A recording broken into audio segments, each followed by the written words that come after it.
Alléluia. Nous allons commencer une nouvelle série aujourd'hui qui s'intitule « L'amour selon Dieu ». Dis à quelqu'un « L'amour selon Dieu ».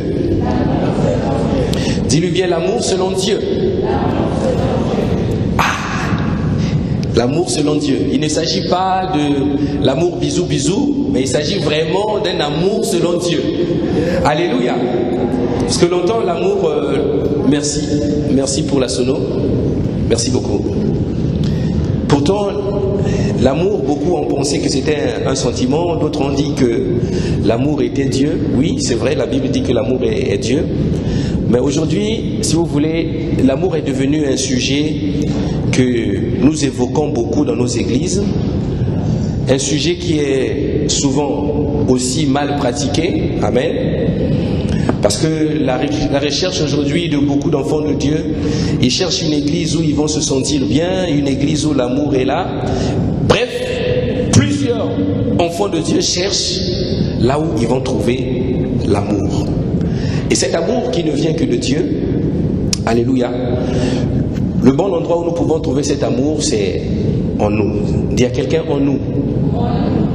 Donc, il n'est pas question d'aller chercher partout. La Bible nous informe ce matin que l'amour de Dieu est en nous. Amen. Romains 5, verset 5, la Bible dit, dans Romains chapitre 5, verset 5, la Bible dit que l'amour de Dieu est répandu dans notre cœur par le Saint-Esprit. Dis à quelqu'un, l'amour est en toi. L'amour est en toi. Donc l'amour étant en toi, normalement, le problème que tu vas avoir, ce n'est pas le manque d'amour. Le problème que tu as, c'est plutôt la capacité de manifester cet amour que Dieu a mis au-dedans de toi. Amen. Mais la difficulté nous arrive par le fait qu'aujourd'hui nous voyons, que ce soit dans les églises, dans les familles et dans les maisons, nous voyons l'égoïsme prendre le dessus, l'individualisme prendre le dessus, le calcul de l'intérêt personnel prendre le dessus, et beaucoup en ont fait carrément une ligne de conduite. Alléluia. Tu vas donner à quelqu'un, non pas parce que tu l'aimes, parce que tu attends que cette personne-là te fasse énormément du bien au retour. Amen. Tu donnes avec calcul, tu aimes avec calcul. Alors dans Luc 6,38, la Bible va nous dire, donnez et il vous sera donné. Oui, mais la Bible dit, donnez sans attendre au retour. Dis-moi Amen. Donc l'égoïsme, c'est quelque chose qui va nous permettre de manifester l'amour que Dieu a mis au-dedans de nous. D'autres disent, je suis fatigué de penser qu'aux autres. Je parle à un couple ce matin. Je suis fatigué de penser qu'à toi. Maintenant, je pense quand même à moi. Je vais penser à moi. Égoïsme. Alléluia. Je fais beaucoup pour toi, mais toi, tu ne fais rien pour moi. Tu commences à être colérique des bienfaits que tu fais à ton prochain. Alors que l'amour de Dieu est en toi. Je parle aux enfants de Dieu, je ne parle pas aux créatures de Dieu. Parce qu'il y a une différence entre un enfant de Dieu et une créature. La créature de Dieu est aimée par Dieu. Mais la créature de Dieu n'a pas l'amour de Dieu dans son cœur. Amen. Puisque la créature de Dieu n'a pas le Saint-Esprit en lui. Mais l'enfant de Dieu a le Saint-Esprit en lui. Voilà pourquoi le Saint-Esprit va répandre cet amour. Mais il va te donner aussi les capacités de manifester l'amour qu'il a mis au-dedans de toi. Dis-moi Amen. Tu es né dans une famille avec ton frère et ta sœur. Vous êtes deux frères ou deux sœurs. Mais Dieu bénit ta sœur ou Dieu bénit ton frère. Tu te lèves, tu te dis, il n'y a que toi qui as tout. Moi, je n'ai jamais rien. Moi, mon foyer ne marche pas. Mon mari n'arrive pas à travailler. Mais le tien, il travaille. Ton foyer marche. Tes enfants sont prospères. Alors, je t'aime plus. Je t'aime plus. Tu commences à s'irriter au-dedans de toi. Alors que tu es un enfant de Dieu.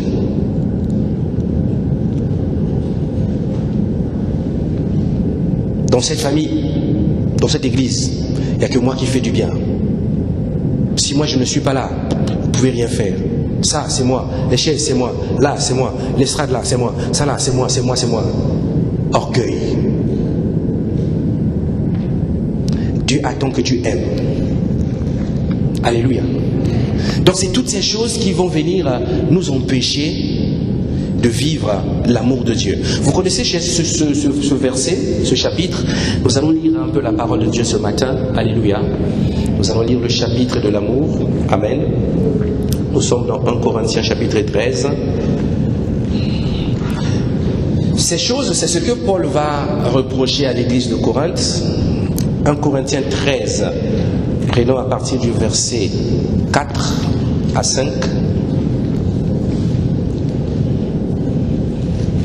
Alors j'aime comment ce chapitre commence, j'aime comment l'apôtre Paul commence à parler. Au verset 1, avant de commencer, il dit « Et je vais encore vous montrer une voie par excellence. » C'est-à-dire, il dit à l'église de Corinthe, quand je vois votre manière de vivre, c'est qu'il y a un chemin que vous devriez suivre. Un chemin où vous allez trouver la vie, mais que vous ne connaissez pas. Mais moi, je vous écris pour vous montrer ce chemin-là, qui est le chemin par excellence. Donc, Paul appelle ça le chemin par excellence. Donc, nous avons dit à partir du verset 4, je lis dans la version Louis II, la Bible dit, la charité, ou encore l'amour, la charité est patiente, elle est pleine de bonté, la charité n'est point envieuse, la charité ne se vante point, elle ne s'enfle point d'orgueil, elle ne fait rien de malhonnête, elle ne cherche point son intérêt, elle ne s'irrite point, elle ne soupçonne point le mal. Elle se réjouit point de l'injustice, verset 6, mais elle se réjouit de la vérité. Elle excuse tout, elle croit tout, verset 7, elle espère tout et elle supporte tout. Et cet amour, la Bible dit, elle ne périt point. Tu peux acclamer la parole du Seigneur?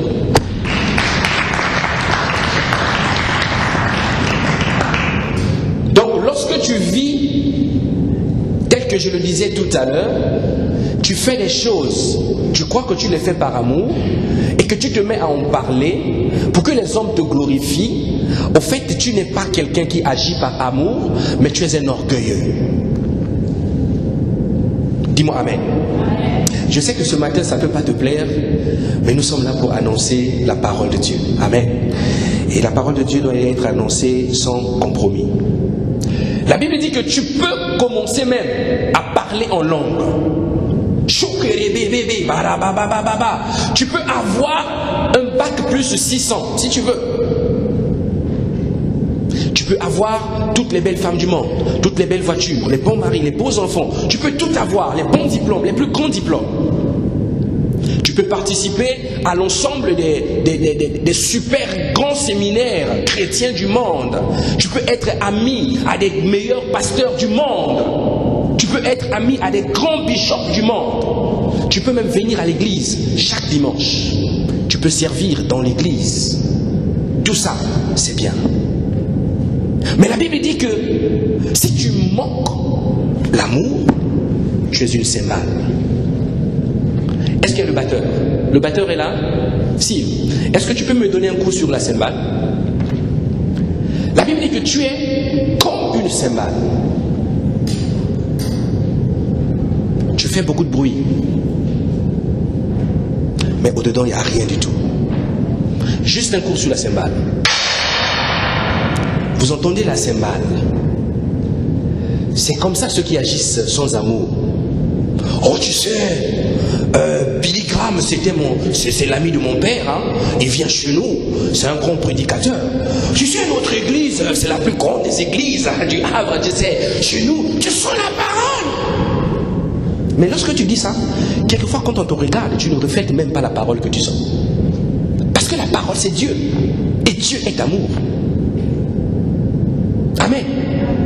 C'est ainsi que beaucoup d'entre nous, enfants de Dieu, nous sommes des bavards spirituels. Alléluia.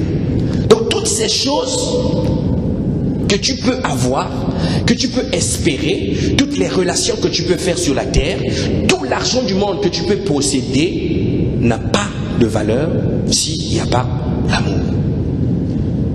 Alléluia. Un riche va mourir, les gens vont venir pleurer. Mais laissez-moi vous dire, tous ceux qui vont venir pleurer les hommes riches, ce n'est pas forcément les gens qui les ont aimés. D'autres pleurent les riches parce qu'il n'y aura plus quelqu'un pour les dépanner. Dis-moi Amen. Donc lui meurt, tu vois la personne en train de pleurer. Oh, c'est compliqué, c'est compliqué. Mais au fait, la personne ne pleure pas par amour de la personne qui est décédée, mais il voit ses intérêts qui sont partis. Amen. Si c'était un chef d'entreprise, il avait beaucoup d'argent, il aidait la famille, alors qu'il avait ses crédits, il était en train de les gérer. La femme va pleurer, quelquefois elle ne pleure pas le mari, quelquefois elle pleure les biens qui vont être ravis par la suite. Mais si vous voyez un simple homme qui aimait les gens, qui faisait du bien à beaucoup, décédé, et que vous voyez les gens venir pleurer cet homme-là, demandez-vous pourquoi ils sont en train de pleurer un homme qui n'avait pas grand-chose. Parce que cet homme avait d'autres valeurs que l'argent ne pouvait pas acheter. L'argent ne te donnera pas le bonheur. Le monde dit l'argent ne fait pas le bonheur, mais d'autres ont dit ben oui, mais ça contribue fortement. C'est vrai. Le point c'est que cet homme-là va mourir, les gens vont venir pleurer, ils ne vont pas pleurer parce que lui il est dépanné. Ils vont dire nous avons perdu quelqu'un de bien. Amen. C'est ce qui s'est passé avec Tabitha dans la Bible, Dorcas. La Bible dit que c'était une femme qui faisait beaucoup de bien. Et le jour où Tabitha est décédée, les hommes sont venus, oh Simon-Pierre, votre Dieu fait des miracles. Mais s'il vous plaît, essayez de nous ramener cette femme-là à la vie. Et c'est ce qui s'est passé. Parce qu'elle aimait des gens. Parce qu'elle faisait du bien aux gens. Simon-Pierre est venu, ils ont prié. Et Dorcas est revenu à la vie. Mais il y a certaines personnes, tu peux même être un enfant de Dieu, ta manière de vivre, on constate tellement l'absence de l'amour que le jour où tu meurs, beaucoup dans ta famille même sont contents. C'est ainsi que tu vas voir dans une famille, vous êtes 3 sœurs, il y a une qui est décédée, l'autre en train de rigoler dans la chambre. Parce qu'il est content. Tu t'es connu pour l'égoïsme, tu t'es connu pour la haine, tu t'es connu pour la colère. Ça, c'est la réputation. Beaucoup de chrétiens savent que Dieu est amour. Qui ne le sait pas? Vous savez tous. Dieu est amour. Amen. C'est un message que nous avons peut-être l'habitude d'écouter. Beaucoup de nous, on comprend. On sait que l'amour c'est bien, il faut aimer les gens. Tout ça c'est bien. Mais lorsqu'on regarde bien dans les cœurs, amen. C'est-à-dire, lorsque tu marches, essaie un peu de réaliser quelque chose. Dis-toi que tout ce qui se passe au-dedans de moi, mes pensées que je peux avoir à l'égard de mes frères et de mes sœurs, même s'ils ne m'entendent pas, même s'ils n'écoutent pas ce que je suis en train de dire, mais si ces pensées-là n'ont pas l'amour dedans d'eux, alors je dois réaliser que le Seigneur qui est au-dedans de mon cœur, il connaît les pensées des cœurs. Et donc, le manque d'amour ne consiste pas seulement à poser des actes qui sont mauvais. Mais le manque d'amour peut aussi se manifester par des pensées mauvaises qui ne sont pas exprimées. Amen. C'est ainsi qu'un homme va vivre avec sa femme dans une maison. Sa femme pose beaucoup d'actes qui ne plaisent plus au mari, mais le mari ne parle pas. Il regarde seulement.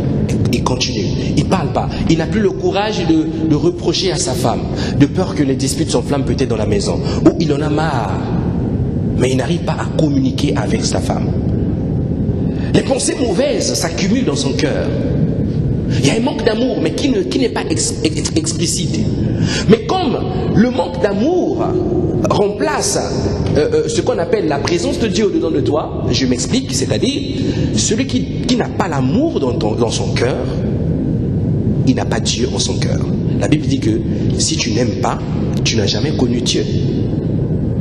Comme celui qui est dans ton cœur est celui qui est dans ce monde, vous allez voir ce même homme se lever un jour, et puis, à l'occasion de rien, la femme dit un petit mot, soulève une chaise, passe sous la tête, la femme tombe sur place.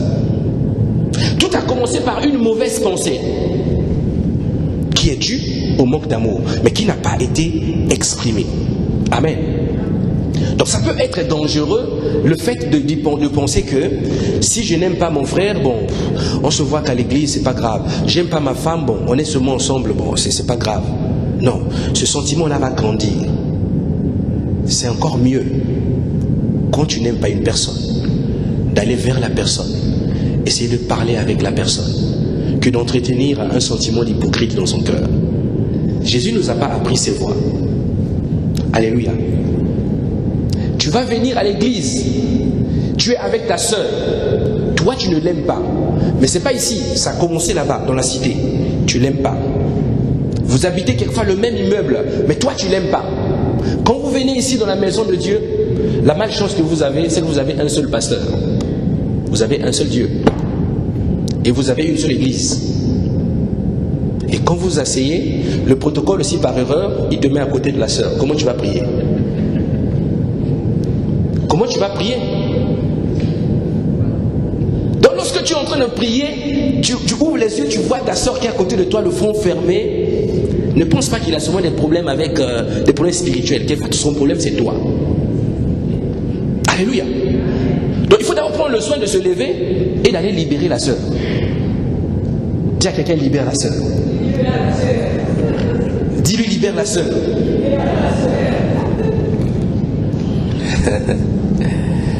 Alléluia. Nous allons lire 1 Jean 4. 1 Jean chapitre 4. Versets 9 à 11.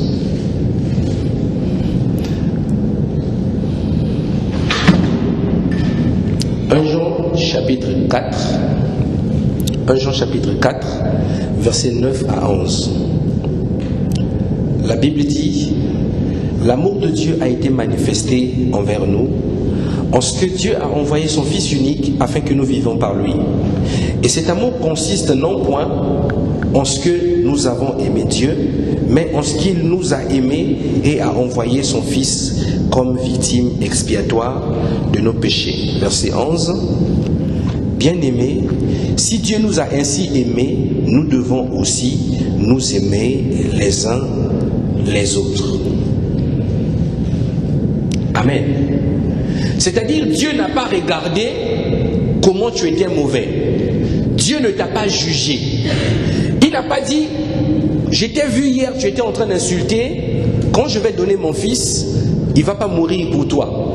Non, il a dit: malgré ton état, malgré ta situation, mon amour, je le manifeste envers toi. Malgré le fait que tu es païen, tu ne connais pas la loi de Dieu, tu ne mets pas en pratique la loi de Dieu, tu désobéis à la loi de Dieu, mais moi, dans mon amour, je vais quand même te donner ce que j'ai de plus cher. Et c'est ce qu'il a fait pour toi, c'est ce qu'il a fait pour moi. Romains 3, 23 dit que nous avons tous péché et nous sommes privés de la gloire de Dieu. Ça veut dire quoi? Ça veut dire qu'il y avait un seul peuple, pas qui ne commettait pas le péché, mais un seul peuple qui était choisi pour vivre cette promesse. C'est ce peuple qu'on appelle le peuple d'Israël. Moi et toi, nous n'avions pas part à ces choses. Mais c'est grâce à l'extension de l'amour de Dieu envers nous qu'aujourd'hui nous sommes appelés chrétiens, qu'aujourd'hui nous jouissons du privilège d'avoir le Saint-Esprit au-dedans de nous, que nous jouissons du privilège d'avoir un Dieu que nous adorons, que nous avons reçu le salut gratuitement. Alléluia. Mais ce que Dieu va te demander ce matin, il va te demander: commence à aimer ton père, commence à aimer ta mère, commence à aimer ta femme, commence à aimer tes enfants, commence à aimer tout ce que tu vois. Aime les gens, aime les gens, aime les gens. Il n'y a pas de mal à ça. Pourquoi? Parce que toi qui te mets devant le miroir, tu te dis que je suis beau, je suis un bel homme, je suis bien vêtu. Est-ce que tu sais que le jour où toi tu meurs, ton costard là tu ne le choisiras pas? Alléluia. Quelquefois on va t'enterrer avec un vieux paille qu'on a ramassé dans la rue, tu ne connais pas. Mais ça ne sert à quoi d'être un mortel et de désobéir à la loi de Dieu? Lorsque Dieu te dit aime les gens, toi tu as une fierté. Il y avait un homme qui travaillait à la morgue. Eux, c'était en Afrique. Leur mission c'était de laver les corps. Mais il y avait une femme dans leur quartier. Elle était enflée d'orgueil. Pourquoi? Parce qu'elle était victime de son beau visage. Elle prenait tout le monde pour rien. Elle, c'était la femme excellente. Le genre de femme où, quand elle passe comme ça, en tout cas, je te garantis, ma soeur, si tu es avec ton mari, tu vas toujours avoir des problèmes parce que le mari, la tête va se tourner. Dieu lui a fait tellement la grâce d'être belle. C'est le genre de femme d'une beauté exceptionnelle. Mais lorsque tu es dans ce cas de figure, tu te dis, je suis important. J'ai de la valeur. Tout le monde me désire, tout le monde me cherche, tout le monde a besoin de moi. Même dans ma maison, mon père est fier d'avoir une fille belle comme moi. Mais cette sœur-là, un jour, elle est décédée. Maintenant, quand elle était vivante, elle détestait le monsieur qui bossait à la morgue. Vous savez qu'on a ramené le corps, on a mis dans le tiroir, dans le casier. Alors la famille est partie. Le gars a tiré le casier. Toi, parle encore. Pas sur le corps. C'est-à-dire, le manque d'amour t'accompagne. Les gens vont commencer même à taper ton corps parce que toi, tu n'aimes pas aimer les gens. Dis-moi amen. Quelqu'un me dit, pourquoi devrais-je aimer? Pourquoi c'est important d'aimer?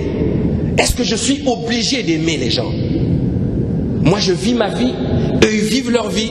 Je n'ai des problèmes avec personne. Mais laisse-moi te dire, la vie sur terre, tu ne peux pas la vivre comme ce que les hommes appellent Robinson Crusoe. Vous connaissez Robinson Crusoe? Un homme qui était toujours seul dans un coin. Lui, c'est souvent le désert. Il est seul. Il cherche seulement des endroits seuls. Il restait tout le temps seul. Tu ne peux pas être seul. Même si tu es seul dans ta tête, quand tu vas aller dans le métro, tu vas rencontrer des gens. Lorsque tu vas venir à l'église, tu vas rencontrer des gens. Quand tu t'enfermes dans la chambre, avec les technologies, on va te téléphoner, tu vas parler aux gens. Même si tu ne veux pas parler aux gens, tu as un travail, tu vas au boulot, tu reviens. Le patron va t'appeler, tu vas parler avec le patron. Si tu ne manifestes pas l'amour de ton cœur, c'est un danger. Alors, pourquoi c'est important de manifester l'amour? Le premier point, je vais vous donner le titre de mon message avant de continuer. 2 raisons qui nous empêchent d'aimer comme Dieu. 2 raisons qui nous empêchent d'aimer comme Dieu. 2 raisons qui nous empêchent d'aimer comme Dieu.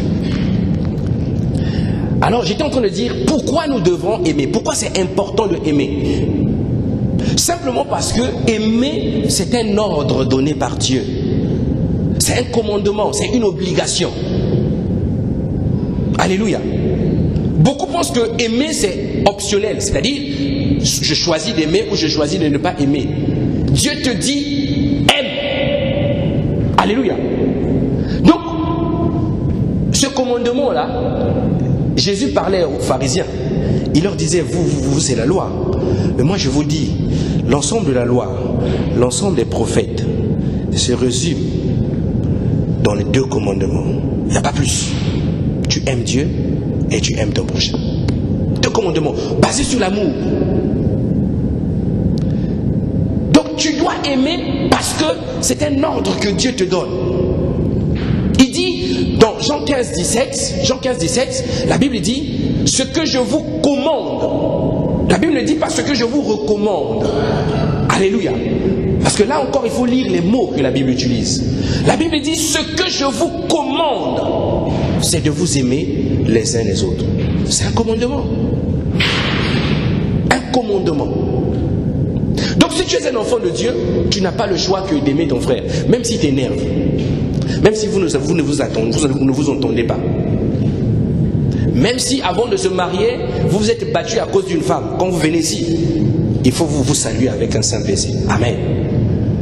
Voilà pourquoi quand on commence les cultes ici, on dit, tourne-toi vers ton frère, va le saluer, déplace-toi. Ce n'est pas pour rien qu'on le fait. Mais je vois, il y en a qui dévient les mains. Je ne vais pas vous juger, mais quelquefois les photos de culte nous montrent. Tu viens là en face du frère, on dit bienvenue à la MCA, salut ton frère, salut l'homme de qualité. Toi tu dis, quelle qualité il est. Tu parles pas, mais tu n'as pas parlé. Tu viens, lui il tend la main, toi tu fais ça. Quelquefois il ne tend même pas la main, lui aussi il a compris qu'avec toi, le courant ne passe pas trop. Donc il salue celui qui est à côté. Toi tu viens comme ça, lui tourne le dos. Toi aussi tu tournes le dos. Et puis vous venez, vous écoutez l'évangile, on vous annonce la parole, et vous êtes là assise, vous êtes constante, vous avez fait un culte, un dimanche, vous sortez, vous croyez que vous avez reçu, mais or vous n'avez rien reçu. Vous êtes venu voir un show pastoral. C'est comme quelqu'un qui va dans un truc de comédie. Tu es venu voir comment le pasteur a animé. Tu n'as rien reçu du tout. Parce que si tu n'aimes pas ton frère, tu ne peux pas recevoir de Dieu. La Bible dit que tu n'as jamais connu Dieu. Alléluia. Ceci étant, ça veut dire que lorsque tu n'aimes pas, c'est ce qu'on appelle la désobéissance. Lorsque tu refuses d'aimer, tu désobéis au Seigneur. Tu es pareil que celui qui ment. Tu es pareil que celui qui tue. Tu es pareil que celui qui vole. Mais sauf que lui, on va lui dire voleur. Toi, tu vas le juger. Alors que toi, tu es pareil que lui. Tu n'aimes pas. Devant Dieu, il n'y a pas une petite désobéissance. Chaque obéissance est comptabilisée. Amen. Lorsque tu vois un frère, le front est toujours fermé. Quelquefois, il faut comprendre que le frère, c'est une cymbale. Cymbale. Dis à quelqu'un, ne sois pas une cymbale. Dis-lui bien, ne sois pas une cymbale. Une cymbale, ça retentit. Ça retentit. Mais il n'y a rien. Quelqu'un qui manque d'amour. Alléluia. Le Saint-Esprit est beau. Bien aimé, je vous garantis, lorsque tu donnes ta vie au Seigneur, sincèrement, je parle de ceux qui sont rentrés en Christ par la porte. Parce que vous voyez, il y en a qui rentrent, qui viennent en Christ, ils passent par la fenêtre, il est tombé, il s'est retrouvé à l'église. Bonjour mon frère, oh bonjour, oh tu es là, oui, oui, oui, je suis là. Il n'est pas rentré par la porte, il est rentré par la fenêtre. Malheureusement, il y en a nombreux à l'église. La facette, la carapace, la fenêtre. Le Saint-Esprit est bon pour ceux qui ont reçu le Saint-Esprit. Je parle des enfants de Dieu. Je parle de ceux qui ont décidé de mourir en eux-mêmes afin que Christ vive. Je ne parle pas de ceux qui chauffent les chaises. Vous suivez quelqu'un dit ne chauffe pas la chaise, ne chauffe pas la chaise. Alléluia. Vous ne comprenez pas pourquoi Jésus a parlé, il a dit je suis la porte des brebis. Il dit je suis la porte des brebis. C'est-à-dire, avant de devenir enfant de Dieu, il faut rentrer par Christ. Si Christ est Dieu, et que Dieu est amour, et que si Christ habite en toi, l'amour vit en toi. C'est pour ça quand tu reçois le Saint-Esprit, tu vois quelqu'un, avant il était païen, le visage était bizarre. Il boit l'alcool le matin, il se réveille, les rides commencent à pousser à 20 ans. Est-ce que vous comprenez? 20 ans les rides ont commencé. Mais dès qu'il reçoit l'Esprit de Dieu, il abandonne sa vie passée. Vous voyez que la beauté commence à sortir. Quelqu'un devient beau, tu dis, ah, tu étais comme ça? Oui, le Saint-Esprit, il rajeunit. Alléluia. Et il va te mettre une dose d'amour dans ton cœur. Et tout le monde est à l'aise avec toi. Quand les gens arrivent chez toi, ils n'ont pas envie de partir. Ils veulent rester avec toi. Alléluia. Mais c'est ainsi qu'il y en a qui se disent enfants de Dieu, mais lorsqu'on les visite, je vous garantis, tu n'as même pas envie de rester avec eux. Non seulement, devant toi, l'homme et la femme, ils vont commencer à s'insulter devant toi. Tu es venu pour autre chose, mais on te livre à des spectacles qui manifestent vraiment un manque d'amour total, définitif. Dehors, tu les vois, main dans la main. C'est ma femme chérie. C'est ma femme chérie. Quand il rentre à la maison, lion et lionne. Non, je dirais plutôt lion et agneau. Qui va bouffer l'autre? L'agneau se cache. Je suis ta femme, je suis ta femme. Lui dit attention, attention. Absence d'amour. Mais nous allons comprendre. Le point c'est que, c'est pas seulement que cet homme-là t'aime pas. Mais non, cet homme t'aime, mais d'un type d'amour donné. Nous allons comprendre ces choses. Alléluia. Quelqu'un me dit, pasteur, comment on peut aimer quelqu'un et puis taper la personne en même temps? Comment on peut aimer quelqu'un et puis maltraiter la personne en même temps? Non. Il y a l'amour, c'est vrai, mais il y a un déséquilibre. Nous allons comprendre ce déséquilibre. Dis-moi Amen. Dis Amen bien. Alors, nous allons prendre la Bible en Marc chapitre 12, l'évangile de Marc. Marc chapitre 12. Deuxième livre du Nouveau Testament. Ne cherche pas. Alléluia. Marc chapitre 12, verset 32 à 33. Marc 12, 32 à 33.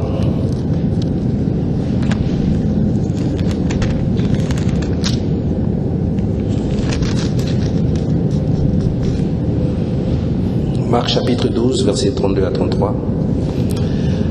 La Bible dit, le scribe lui dit, bien maître, tu as dit avec vérité que Dieu est unique et qu'il n'y en a point d'autre que lui, et que l'aimer de tout son cœur, de toute sa pensée, de toute son âme et de toute sa force, et aimer son prochain comme soi-même, c'est plus que tous les holocaustes et tous les sacrifices.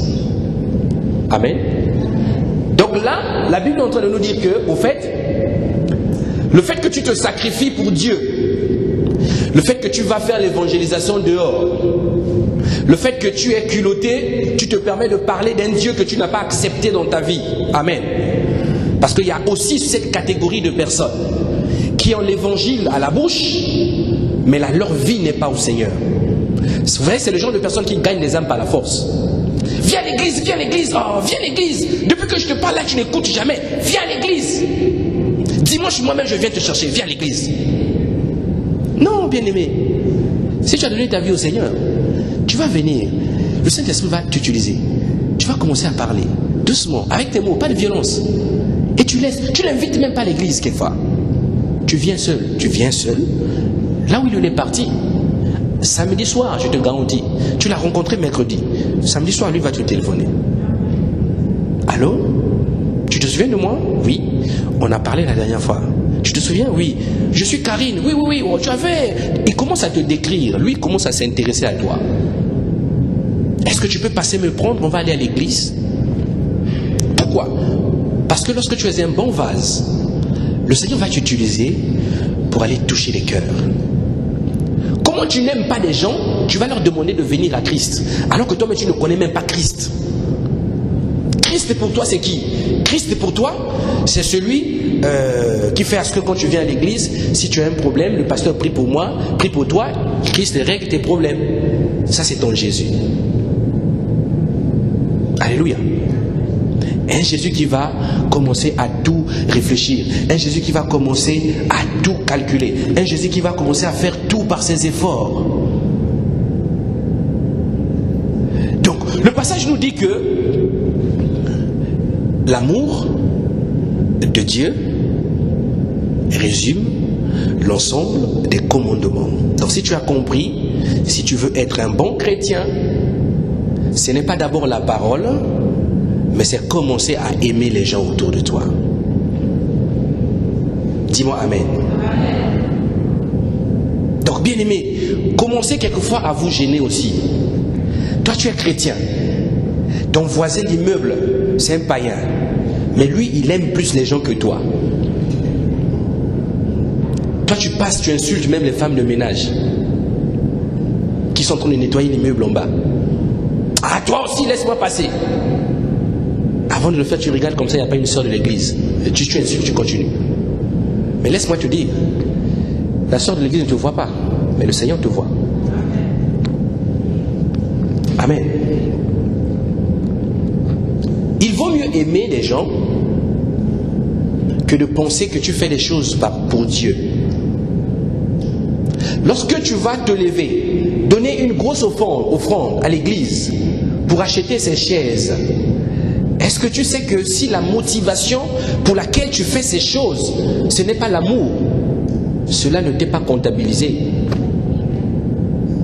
C'est ainsi que tu perds ton argent alors que dans le registre céleste, on t'a mis un -1. À gauche. À gauche là, au coin, -1. Tu as donné 4000 € à l'église. Il y a même des femmes, le mari a beaucoup d'argent, elle prend l'argent dans le compte. Comme il y en a beaucoup, le mari ne se rend plus compte. Elle vient et donne à l'église. Mais quand tu vois la sœur charnelle, les motivations ne sont pas bonnes. Et puis quand elles viennent comme ça, le pasteur voit la sœur arriver. Laissez une place pour la sœur devant. Mettez la sœur devant. Bien aimé, ici là, tu peux donner 60 000 €. Mais si au-dedans de toi, ce n'est pas bon, tu ne crains pas Dieu, tu n'as pas la crainte de Dieu, pour venir t'asseoir ici, ce n'est pas moi qui te donnerai les places. Tu vas t'asseoir par erreur du protocole. Amen. Parce que comprenez que Dieu n'a pas besoin de ton argent. Dieu ne t'aime pas parce que tu as fait quelque chose. Dieu ne t'aime pas parce que tu es beau. Ton corps, c'est lui qui a fait ça. Il est le propriétaire de tout. Mais il te dit, ce que moi je te demande, aime les gens.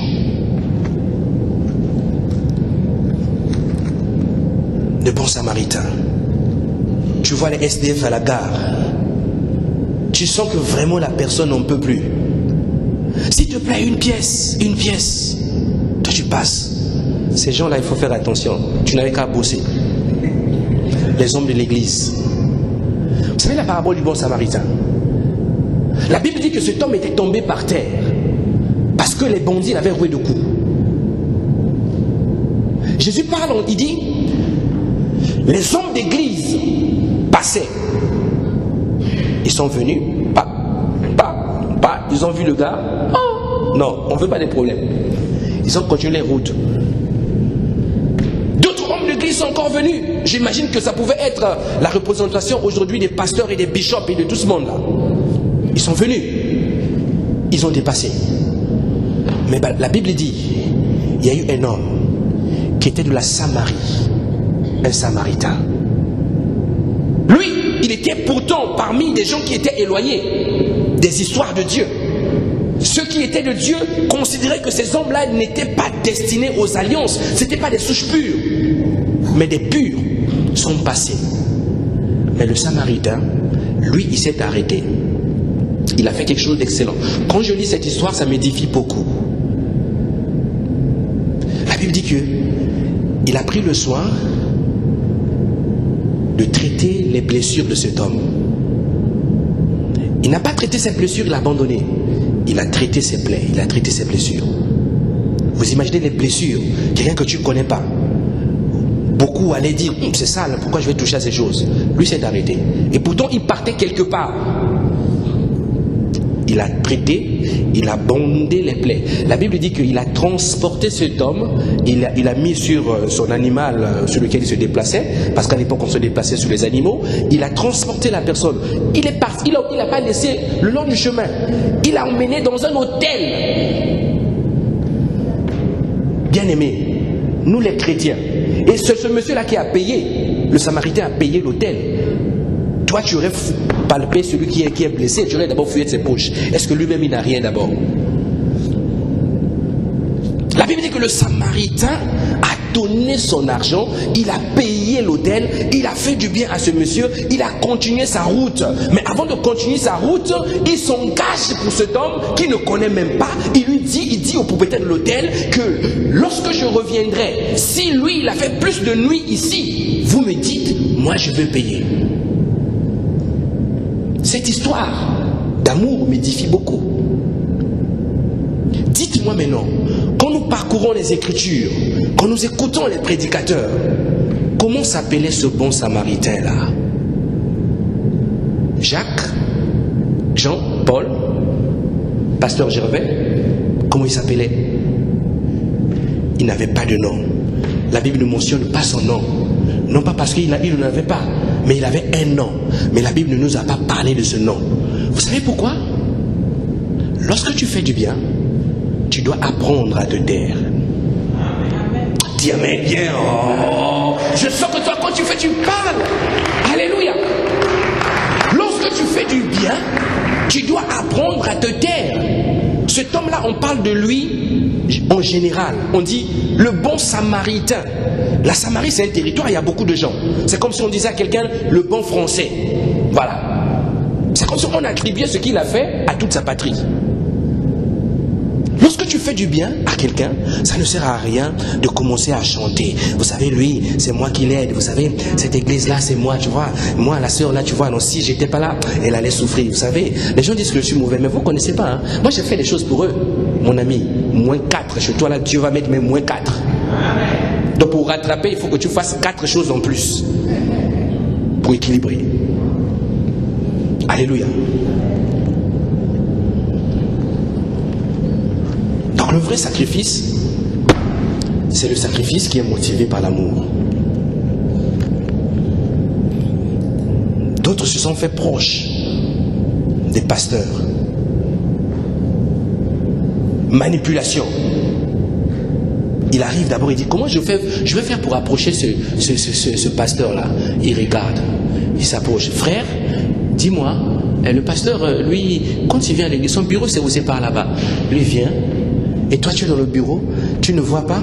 Lui part aux toilettes, il revient. Il part aux toilettes, il revient. Il part aux toilettes, il revient. Maintenant, dès que toi tu sors comme ça du bureau, il te voit. Bonjour pasteur. Technique d'approche. Il croit que c'est en honorant un homme, en manipulant pour approcher un homme, que tu seras bien vu à l'église. C'est faux. Tu peux être bien avec un mortel comme moi, mais le jour où je meurs, comment toi tu fais? C'est ainsi que beaucoup jurent au nom de leur pasteur. Ah, mon pasteur, mon pasteur, jure au nom de Jésus, parce que le pasteur va mourir. Aime Jésus. Aime ton pasteur comme ton prochain. Mais aime Jésus. Plus que lui, aime Jésus. Alléluia. La deuxième raison pour laquelle tu dois aimer, c'est parce que aimer,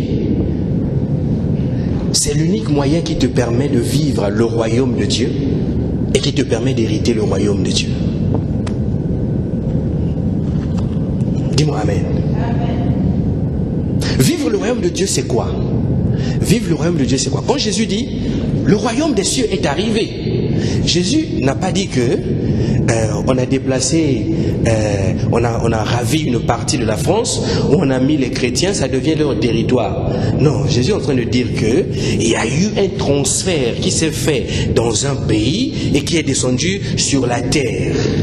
Alléluia. Maintenant, pour que les attributs qui relèvent de ce pays-là, de cette patrie qu'on appelle le royaume des cieux, soient manifestés dans ta vie, il faut l'amour. Je vais vous expliquer ça simplement, pour que vous compreniez. Au fait, l'amour représente pour les enfants de Dieu exactement ce que est l'oxygène pour ceux qui vivent sur la terre. Si tu es enfant de Dieu, tu n'aimes pas, tu ne tiendras pas dans le royaume. Tu vas être étouffé. Tu ne pourras pas respirer. Alléluia. C'est ainsi que les chrétiens qui sont remplis de haine, ils ont du mal à avancer avec Dieu. Ils ont du mal à manifester la puissance. Les chrétiens qui n'ont pas l'amour, tu vas aller prendre la femme de ton frère, le frère qui prie avec toi, des fois qui prie même plus que toi. Parce que tu es païen, lui ne comprend pas, toi tu vas prendre sa femme. Mes amis, vous savez, il y a certaines personnes, il ne faut pas aller toucher là-bas, c'est compliqué. C'est compliqué. On a dit à un roi, tu vois cette femme-là, c'est la sœur d'Abraham. Pourquoi? Abraham a dit, c'est sa sœur. Ok, elle est belle de visage. Abimelech, je vais la prendre pour femme. Elle prend la femme d'Abraham. Mais elle était juste dans son cœur. Il était juste dans son cœur, ce roi-là. Parce que Abraham n'a pas dit c'est ma femme. Abraham a dit c'est ma sœur.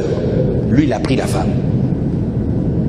Maintenant, lorsqu'il a découvert que cette femme, c'était la femme d'Abraham, ce n'était pas la sœur d'Abraham, Abimelech a demandé à ses serviteurs d'aller dire à Abraham, pourquoi Abraham, tu m'as fait ça?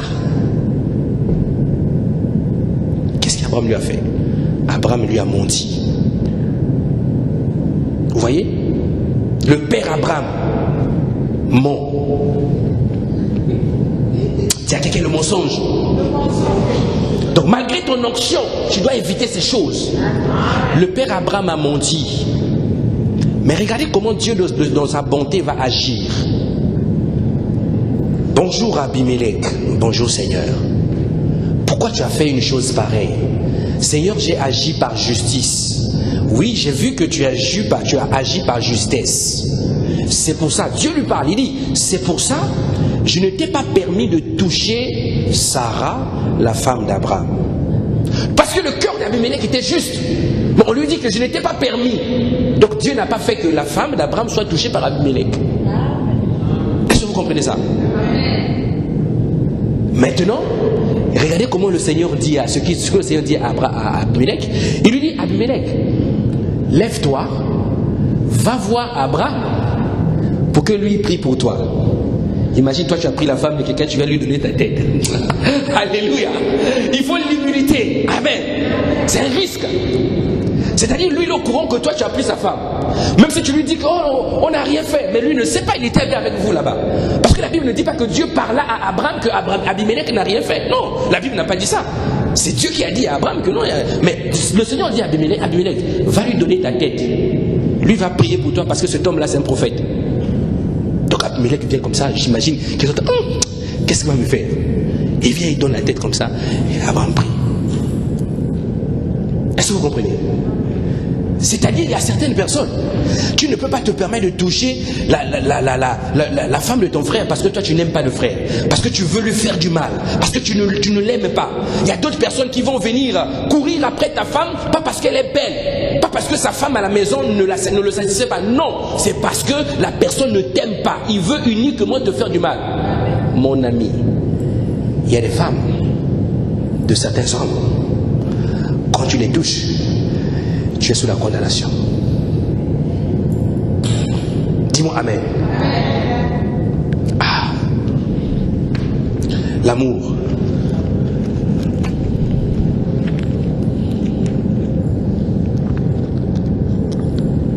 Je vais vous parler maintenant de la première raison qui fait que nous, l'Église, nous n'arrivons pas à manifester cet amour de Dieu qui est en nous. La première raison, c'est que nous n'arrivons pas à distinguer ce qu'on appelle les types d'amour. Dis à quelqu'un les types d'amour. Nous n'arrivons pas à aimer les gens, pas parce qu'on ne veut pas les aimer. Deux fois on désire bien les aimer. Mais de quel amour toi tu vas les aimer? Alléluia. C'est ainsi que beaucoup confondent. Il va commencer à donner la place de sa femme à sa mère. Il va donner la place de son mari à son père. Ou il va donner la place du père au mari. Parce qu'il y a la confusion. Il ne sait pas comment devrais-je aimer mon père, de quel amour je vais aimer mon père, de quel amour je vais aimer mon mari. D'autres disent, moi je l'aime plus que toi, parce que c'est mon père. Mais tu es un déséquilibré. Dis à quelqu'un déséquilibré. C'est ma mère, elle m'a mis au monde. Mais c'est normal que je l'aime plus que toi. Toi, qu'est-ce que tu as fait pour moi? C'est ma mère. Mais tu ne comprends pas les types d'amour. Tu ne peux pas aimer ta mère du même amour que tu aimes ton mari. Tu ne peux pas aimer ton père du même amour que tu aimes ton mari. Donc il y a les types d'amour. Des fois nous sommes dans la confusion, nous enflammons des maisons parce que simplement nous n'avons pas compris de quel amour vais-je devoir aimer. Dis-moi amen. Et d'autres donnent même l'amour qu'il a pour l'œuvre de Dieu. Il confond l'amour qu'il a pour l'œuvre de Dieu avec l'amour qu'il doit avoir pour sa famille. Lui dit, moi j'aime l'œuvre de Dieu plus que toi et les enfants, parce que c'est Dieu qui me donne le souffle de vie. Tu te trompes, tu te trompes, tu te trompes, tu te trompes. Si Dieu revient, il va te laisser. Amen. Tu te trompes. faut distinguer les types d'amour. Dimanche arrive, toi tu laisses la maison dans un état bordélique, sale, compliqué. Même les étudiants, tu te lèves comme ça. Bon, tu dors avec les amis, les collègues dans la chambre. Vous savez, il y a les chambres partagées maintenant. Vous êtes par exemple en internat. Toi tu te réveilles, tu laisses tout. Dimanche arrive, tu cours à l'église. Pourquoi tu cours à l'église? Parce que Dieu t'attend. Rendez-vous divin, telle heure, tu cours. Tu abandonnes ta famille, tu abandonnes tes enfants. Tu laisses. Le mari reste à la maison. Lui, il ne vient pas encore à l'église à cause de toi. Toi, tu penses que c'est parce que lui n'aime pas Jésus. Mais c'est à cause de toi qu'il ne vient pas à l'église. C'est ainsi que beaucoup de femmes ne viennent à l'église seules. Ce n'est pas parce que les maris ne veulent pas. Le mari veut que la femme change. Mais la manière dont la femme confond l'amour fait que le mari ne vient pas dans l'église. Après, on vient voir le pasteur. Pasteur, il faut prier pour lui. C'est un Satan, lui. C'est Satan.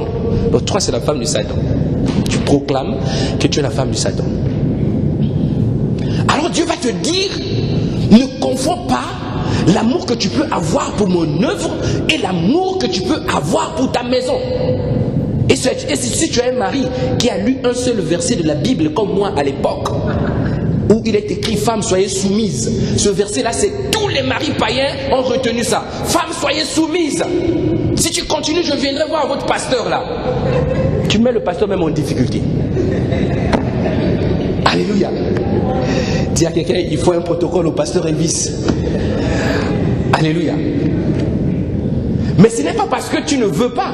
Non, c'est parce que simplement, tu n'arrives pas à faire la part des choses. Tu ne comprends pas qu'il faut aimer ses enfants, aimer sa maison, prendre soin des siens et prendre soin de la maison de Dieu. C'est ainsi que tu arrives à l'église, le mari t'attend dehors, tu sors là, les coups de poing commencent là devant la porte. Les frères commencent à vous séparer. Oh ma soeur, qu'est-ce qui se passe? Mais oui, tu n'as pas discerné comment il faut aimer l'homme, comment il faut aimer ta maison et comment il faut aimer l'œuvre de Dieu. Dis-moi Amen.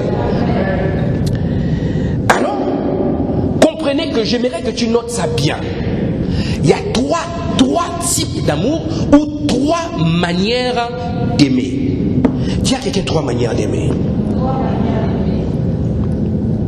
Il y a ce qu'on appelle agapao ou agapé, si vous voulez. Les Français disent agapé, mais les Grecs disent agapao.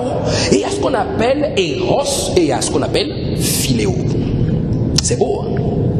Agapao, Eros et Philéo, ce n'est pas les noms des princes, mais c'est les manières d'aimer. Dis à quelqu'un les manières d'aimer. Les manières d'aimer. Alléluia.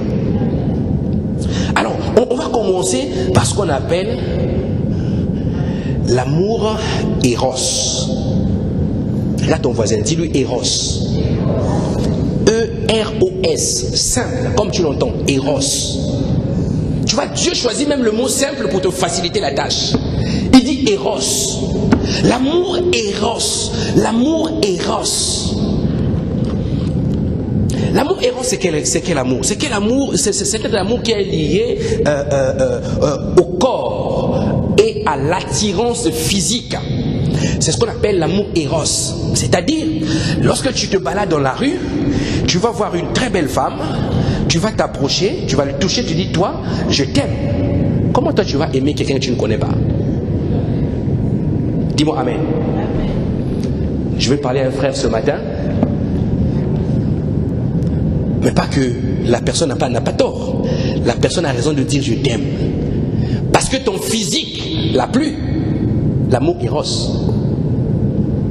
Donc ne lui dis pas, comment tu peux aimer des gens que tu ne connais pas? Vous êtes le genre de personne qui aime tout le monde. Tu aimes tout le monde, toi. Non, il y a ce qu'on appelle cet amour-là, Eros, qui est rattaché au physique. Avant d'épouser une femme ou un homme, il y a forcément quelque chose. Je ne parle pas de ceux qui se marient par intérêt. Il voit le gars, le nez comme ça, la tête ne lui plaît pas. Mais tellement le gars a une grosse belle voiture et tout, les jambes sont inclinées comme son grand-père. Mais elle vient seulement ça. Tu es jolie, toi, tu es jolie. En fait, ça, c'est pas l'amour. Alléluia. Ce n'est pas ça l'amour Eros que je parle.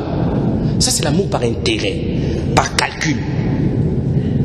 L'amour Eros, lorsque tu vois comme ça ta femme, tu dis, oh là là, qu'est-ce qui se passe? Qu'est-ce qu'elle est belle, cette femme-là. Alléluia. C'est comme moi. Le jour où j'avais vu ma femme, j'ai devenu fou. Dis-moi Amen.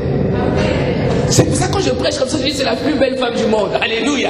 Oh, pasteur, je suis en train de dire que nous sommes moches. Non, non, non, tu es belle pour ton mari. Amen. Elle est belle pour moi. Dis-moi Amen. L'amour éros. Lorsque j'ai vu, j'ai dit, ah, Seigneur, j'ai eu que le Seigneur est descendu sur la terre. Mais alors que c'était une femme. Mon cœur a tressailli. J'ai dit, oh.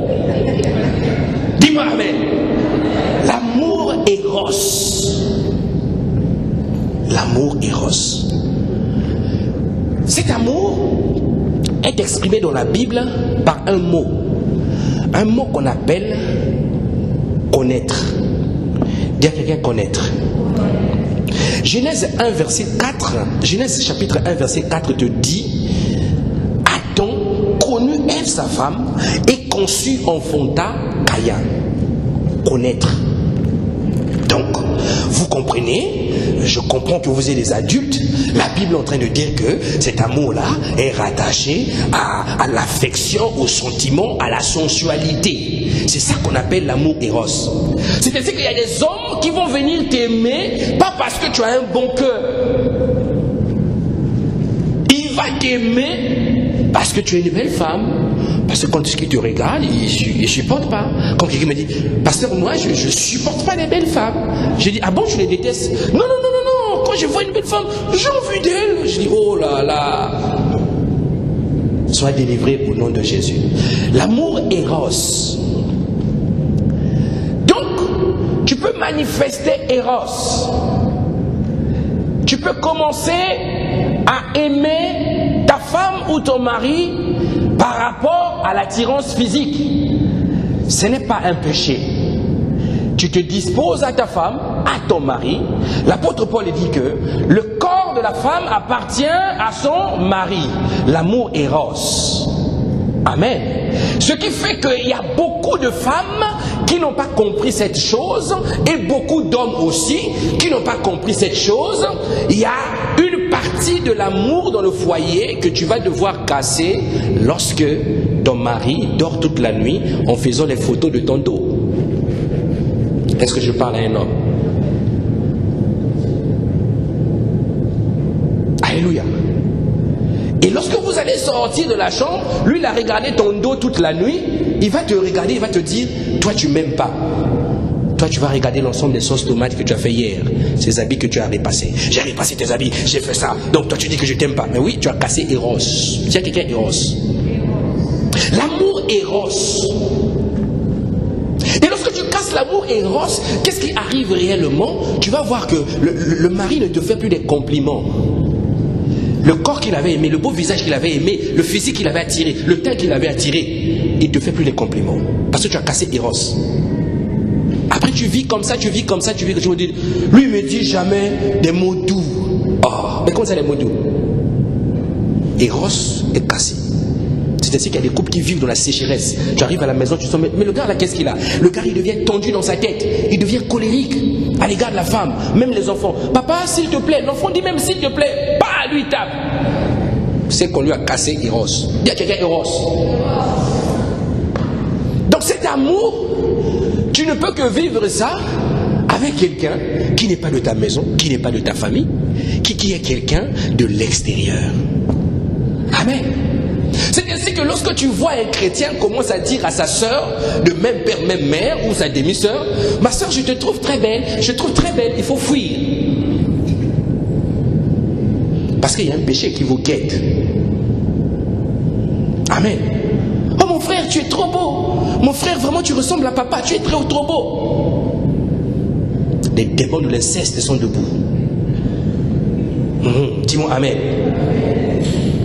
D'autres qui regardent, oh, toi, la femme il dit, oh, quitte-la, ma soeur est plus belle que toi. Oh, mais qu'est-ce que tu fais là? Va prendre ta soeur. Démons. Les démons te guettent. Dis-moi Amen. Donc, il y a cet amour-là que tu ne peux que manifester à l'égard de ton conjoint ou de ta conjointe. Je parle d'une femme que tu as mariée, à qui le corps t'appartient maintenant. Dis-moi Amen. Je ne parle pas à ceux qui ne se sont pas mariés. Non, je parle aux femmes mariées, aux hommes et aux femmes mariées qui ont respecté l'ordre divin. Dis-moi Amen. Amen. Dis Amen bien. Je comprends que ça t'embête, mais c'est pas grave. Dis Amen bien. Un jour viendra aussi, avec la grâce de Dieu, lui, il va aussi t'emmener un peu à la mairie. Dis à quelqu'un la mairie. Alléluia. Vous n'allez pas voir le monsieur le maire pour discuter du social. Non. Vous allez aussi voir monsieur le maire qui dit vous êtes unis par la loi du mariage. Voilà. Dis-moi amen. Voilà.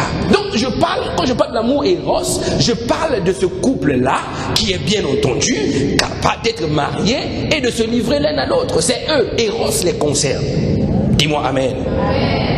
Maintenant, l'autre catégorie d'amour, deuxième catégorie d'amour, c'est l'amour qu'on appelle l'amour philéo. Dis à quelqu'un l'amour philéo. L'amour philéo, c'est beau le mot, hein, l'amour philéo. Ça sonne bien, philéo.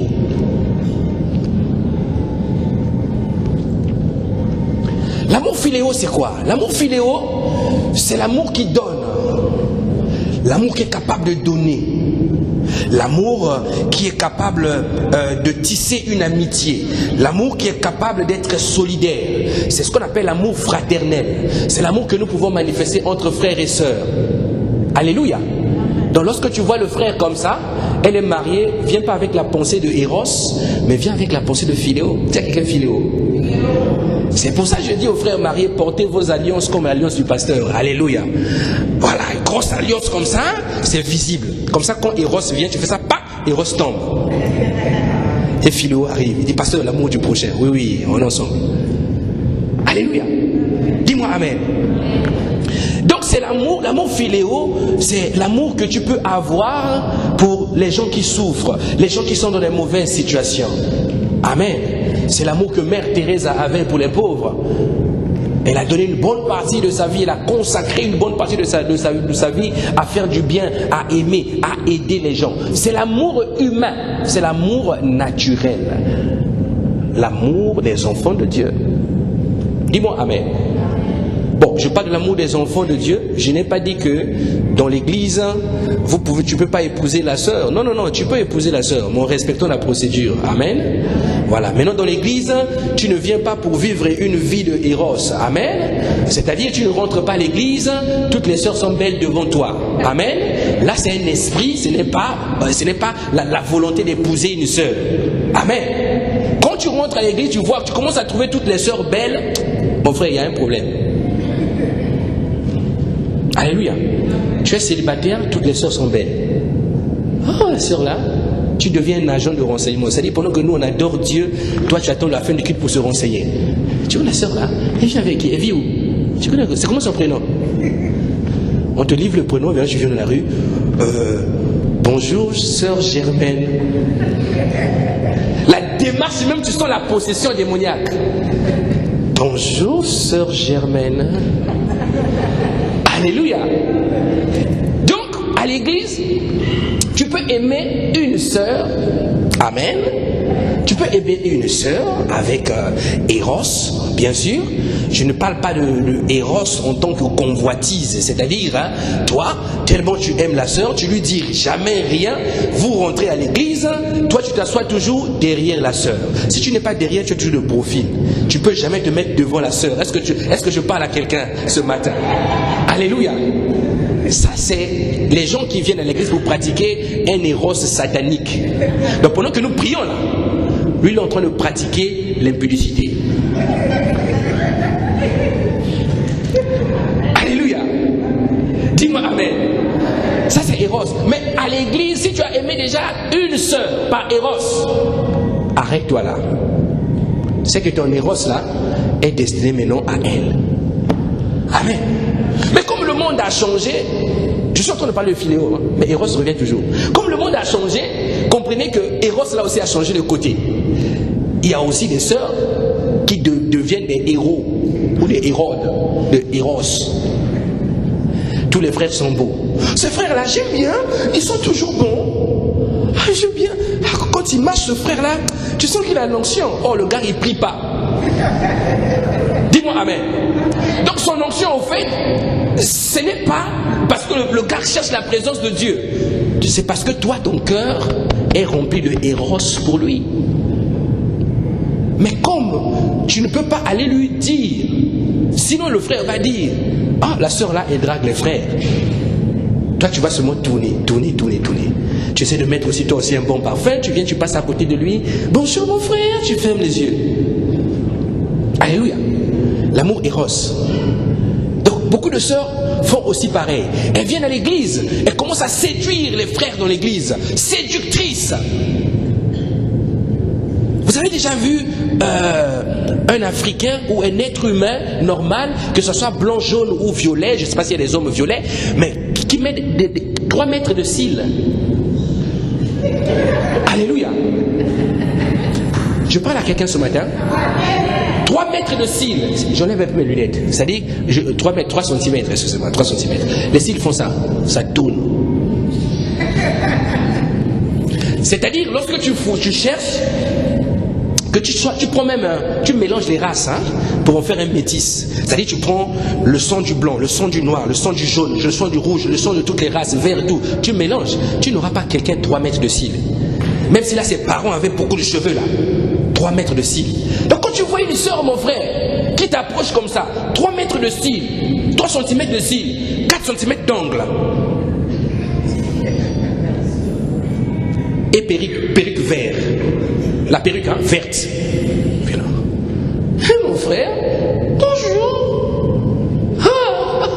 La Bible dit fuyez l'impudicité. Amen. Ça, c'est pas héros, c'est de la séduction. La séduction, la séduction. La séduction. Et puis, c'est le genre de sœurs qui gaspillent les photos des cultes. C'est-à-dire, on filme comme ça les photos pour mettre sur Facebook pour la communication du royaume. Tu vois, elle est là. Et tu vois le frère qui la tire est à côté. Toujours à côté. Mais multimédia, si vous voyez une sœur dans toutes les photos des multimédias, toujours à côté d'une sœur, emmenez-moi les photos là. On va les recevoir. Dis-moi amen. Voilà. Donc à l'église, c'est philéo. Si tu fais héros, canalise-toi. Canalise ton héros là. Canalise. Et il y en a d'autres qui viennent faire leur héros à l'église uniquement avec les femmes mariées. C'est-à-dire, moi je souffre, je sors comme ça, mais 200 €, je donne à madame, je dis, achète le fond de teint. Lui, madame achète le fond de teint, t'es belle le fond de teint, lui vient, il cherche que les femmes mariées. Amen. Lui, c'est seulement les femmes mariées héros. Donc lui, son héros, là, c'est seulement les femmes mariées. Il dit, bonjour, tu es marié? Oui. Ah, je peux m'asseoir à côté de toi? Oh, une réaction contraire. Donc, quand tu dis à une femme, tu es marié? Oui. Ah, excuse-moi. Si ton intention c'est héros, quelqu'un de normal va continuer sa route. Amen. Donc, une fois que tu as pris une femme, une seule femme, héros, une sœur que tu as aimée, vous commencez vos fiançailles, on vous présente, vous êtes fiancés. Ok, très bien. Prochain marié. Ah, amen. Nous bénissons le Seigneur. Tu t'arrêtes là. Mais non, le reste pour toi, une seule et toutes les sœurs. Tu ne dois plus commencer à les gérer, les regarder avec les yeux de héros. Il faut commencer à les regarder avec les yeux de philéo. Les assister, leur faire du bien. Amen. La sœur veut déménager, tu vas aider la sœur. Alléluia. Tu regardes aussi en partant aider la sœur. Tu regardes aussi si tu es piéton, tu regardes l'heure des transports en commun. Amen. Voilà. Ne déménage pas, tu soulèves les sacs. Minuit, 1 heure, tu es encore chez la sœur est seule avec toi. Amen. Ah, dis-moi amen. Voilà. Ça, c'est une bonne chose. Donc lorsque tu vas faire même philéo, commence à canaliser ton philéo de peur que le péché se couche à la porte. Amen. Il y a des frères comme ça, ils aiment faire le bien. C'est bien, c'est une recommandation biblique. L'amour qu'ils ont dans le cœur leur pousse à aider les gens. Ils aiment aider. Il va dire à sa femme, s'il te plaît chérie, on m'a téléphoné, minuit, je vais donner un coup de main. Il se lève, il va. Et la femme aussi commence à comprendre qu'il est fait pour ça. Le frère aime, il aime des gens, il aime donner un coup de main. Il ne veut pas voir laisser quelqu'un le bord du chemin. Amen. Il y a des frères comme ça. Mais mon frère, si tu es comme ça, je te dis, c'est une bonne chose. Continue, agis par amour. Mais lorsque tu vas voir que la personne que tu aides, la tête commence à monter vers Eros, elle va te voir, elle dit, tu as des jolies lunettes. Alors que tes lunettes, c'est des lunettes de sému. C'est des lunettes que personne ne peut regarder. Mais elle trouve tes lunettes jolies. Même si tu mets ton polo, tu sens même les aisselles, le t-shirt en question est déchiré ici. Il va dire, ton t-shirt est joli. Commence à te méfier parce qu'en réalité, il y a quelque chose d'autre. Dis-moi amen. Dis-lui non, ma soeur, avec toi c'est philéo. tu salues même, tu gardes les distances de sécurité. Alléluia. Lorsque tu vois que la sœur est rattachée par Eros, je peux te garantir, le saint baiser dont parle la Bible, il faut se méfier de ça. La Bible dit saluez-vous par un saint baiser, c'est vrai. Mais quand tu fais le saint baiser, regarde, si c'est philéo, fais-le. C'est ça l'amour fraternel. L'amour fraternel. L'amour fraternel. Ma soeur, l'amour fraternel. Mais lorsque tu vois une sœur, tu es conscient que la sœur est remplie de Eros dans son cœur, pour te préserver, ne viens pas le faire. Sinon, quand tu vas lui faire seulement, ses yeux aussi vont se fermer. Dis-moi amen. Voilà pourquoi, lorsque tu comprends ça, mon frère, ne cherche pas des problèmes. Tu rentres à l'église, Dieu ne va pas te condamner. Moi non plus, je ne te condamnerai. Comme Jésus a dit, dans la main, il dit, bonjour ma soeur. Distance de sécurité. Bonjour ma soeur. Alléluia. C'est pas un péché. Mais le saint baiser est recommandé quand il y a philéo. Quand il y a Eros, il faut le laisser. Alléluia. Je parle à la jeunesse ce matin.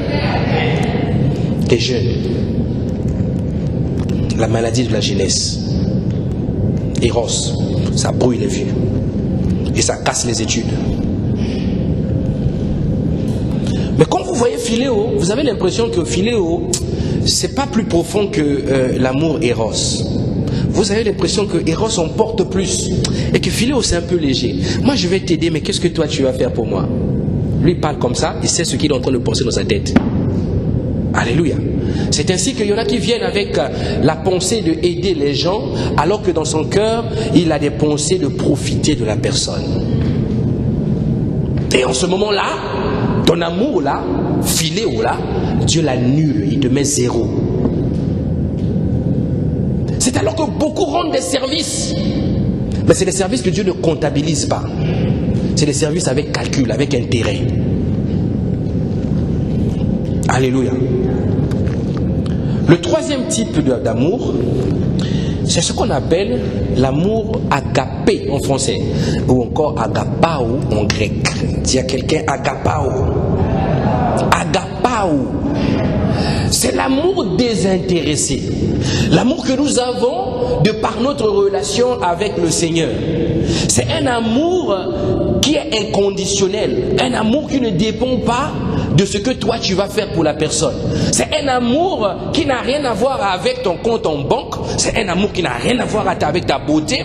C'est un amour qui n'est lié à aucune autre chose. La Bible dit que lorsque nous étions païens, Dieu a donné Jésus pour des païens.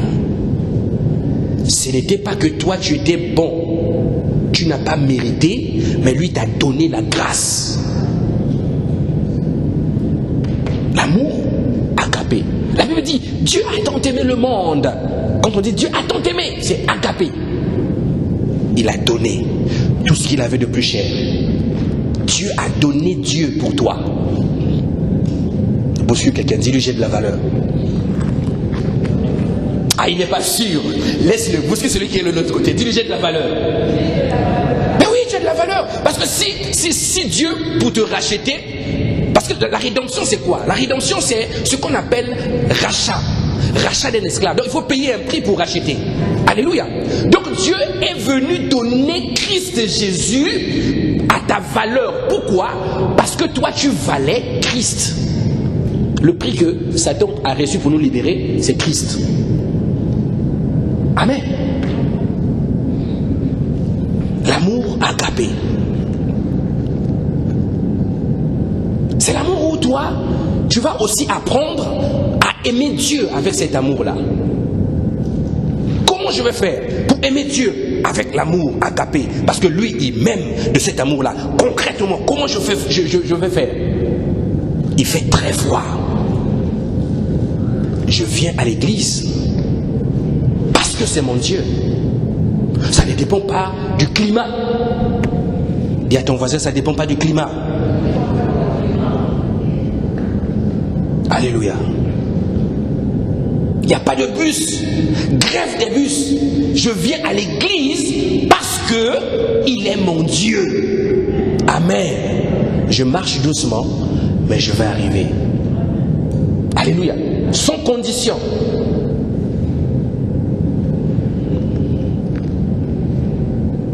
Tu ne vas pas dire, je vais à l'église pour avoir la vie éternelle. Non, viens à l'église parce que Jésus est devenu ton Seigneur. Il n'y a pas de calcul, il n'y a pas de mérite.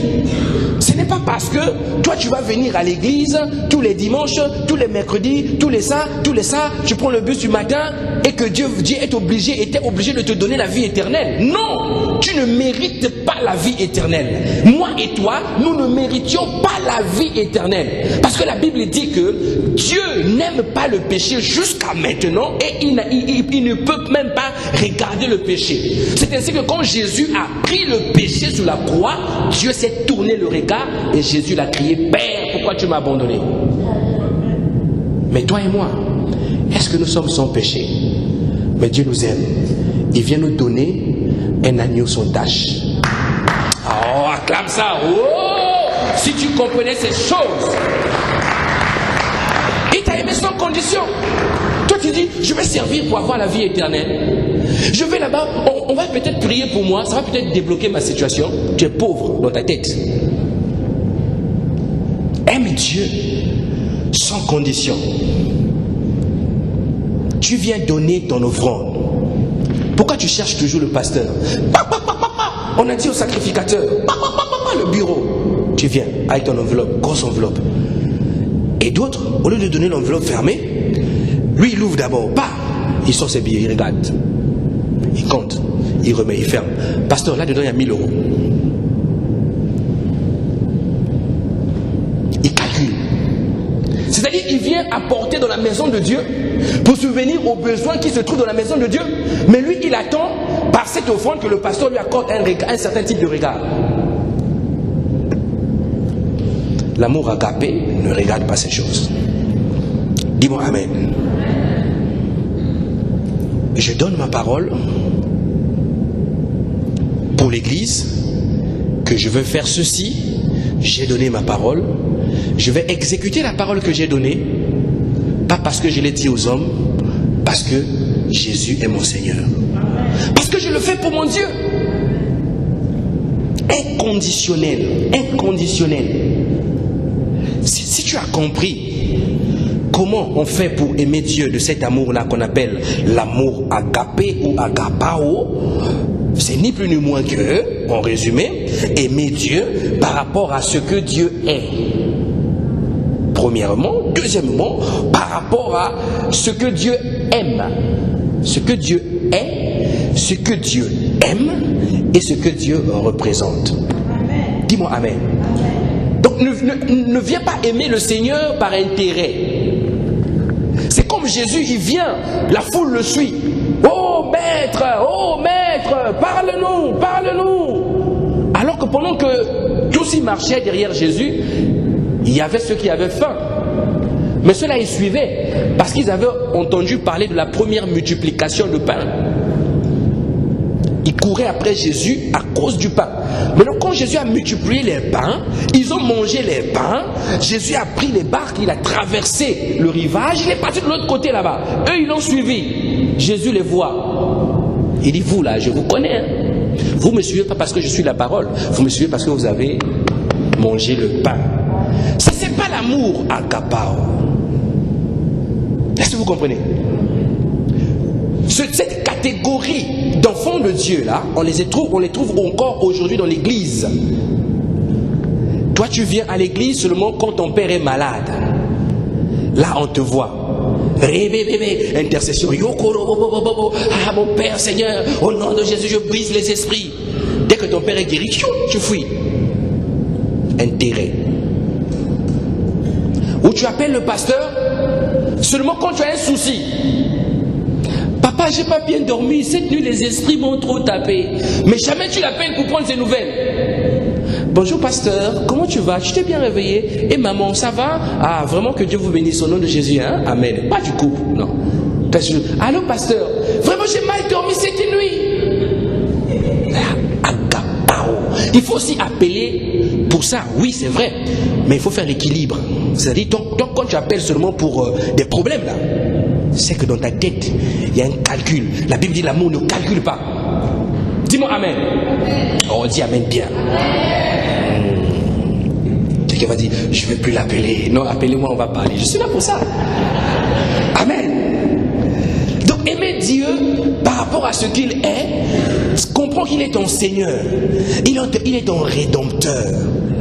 Il est celui qui a payé le prix pour te racheter. Ça c'est digne d'amour. Est-ce que vous imaginez, nous étions tous destinés à l'enfer. Mais à cause de notre Seigneur, qui s'est donné pour nous, nous avons maintenant part à l'héritage. Nous étions des hommes qui étaient destinés, tu sais, tu dors comme ça, tous les esprits de ta famille viennent te cogner. Toutes les nuits tu pleures. Ils jouent avec toi comme un ballon, tu pleures. Mais Dieu vient te donner le Saint-Esprit. Il fait camper son ange autour de toi. Parce qu'il est ton Seigneur. Lorsque les esprits approchent comme ça, ce gars-là est dangereux. Il est ton Seigneur. Aime-le pour ce qu'il est. Alléluia. Aimer Dieu de l'amour agapao, c'est aimer aussi ce que Dieu aime.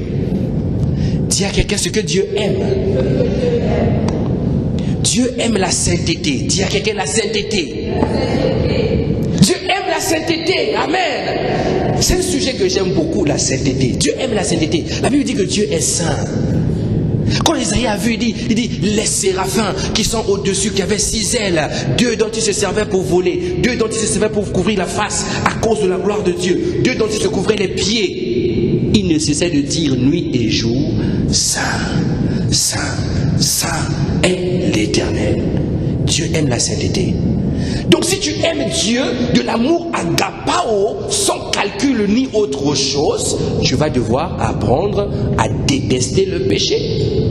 Dis-moi amen. Amen. Pourquoi? Parce que tu aimes ce que Dieu aime.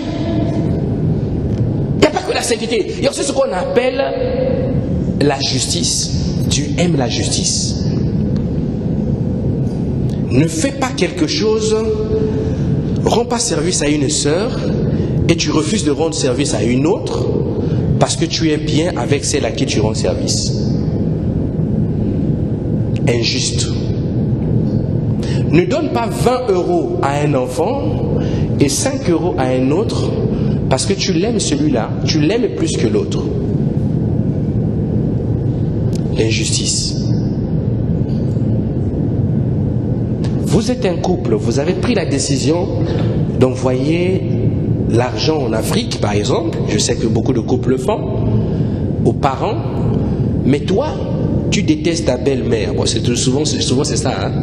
Tu détestes la belle-mère. Mais lorsque on veut envoyer l'argent à la belle-mère ou à ta mère a toujours 100 €, ta belle-mère a toujours 50, la moitié. Injuste. Tu n'aimes pas Dieu de l'amour agapao. Dis à quelqu'un agapao. Dieu aime la vérité. Donc si tu aimes Dieu par rapport à agapao, tu vas devoir aimer aussi ce que Dieu aime. L'esprit de vérité. Pasteur, tout ne se dit pas. Tout ne se dit pas. Il faut avoir la sagesse. Quelle sagesse? Qui vous a dit que tout ne se dit pas? C'est comme ça que nous vivons dans des prisons. Des prisons. Satan nous enferme chaque jour. Il nous enferme chaque jour des prisons. Tu vois le frère, tu as quelque chose à lui reprocher, à le conseiller. Tu ne lui parles pas, tu le laisses partir. Dès qu'il tourne le dos, toi tu récupères un autre. Ce frère-là, je vous avais dit, regardez comment il est venu. Voilà. Alors qu'il était devant toi, tu ne pouvais pas lui dire la vérité. Dieu n'aime pas ça. Et toi, tu n'aimes pas Dieu. Parce que tu agis comme ça. Tu n'aimes pas ce que Dieu aime. Dieu te dit, va le voir. Parle-lui avec amour. Ramène-le avec douceur. Alléluia. Il y a un témoignage qu'on m'a fait il y a quelques jours. Il y avait un évangéliste avec qui on priait à l'époque. Cet évangéliste-là c'était un frère qui venait des Antilles. Il était très gentil. Quand il était arrivé à l'église, en tout cas, il arrosait l'église des bisous. Il aimait les gens. Dans son cœur, on voyait que c'était un monsieur qui aimait beaucoup les gens. En tout cas, il faisait bisous. Il était vraiment content. Quand il venait à Rouen, il était au milieu de nous. Il était très content. Mais il y a un témoignage qui est sorti sur lui ces jours-ci. C'est qu'il y avait une sœur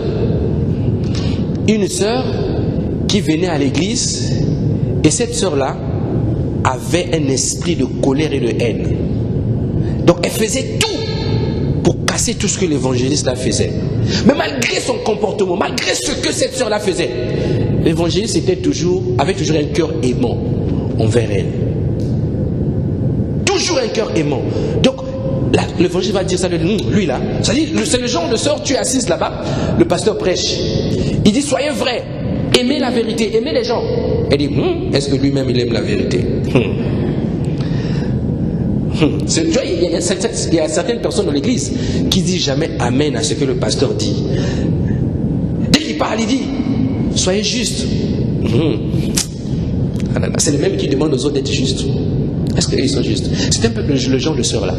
Mais cette sœur là, c'est pas parce qu'elle n'aimait pas l'évangéliste, mais elle avait un esprit de haine.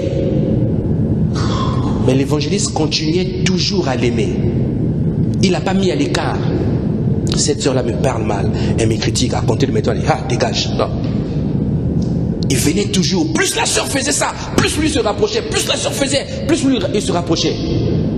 Et puis la sœur, un jour, le Seigneur, cet amour-là que l'évangéliste avait, a libéré cette sœur-là. Est-ce que vous comprenez? L'amour libère. L'amour a libéré cette sœur. C'est pas l'évangéliste qui a dit, dis que l'amour t'a libéré. Non.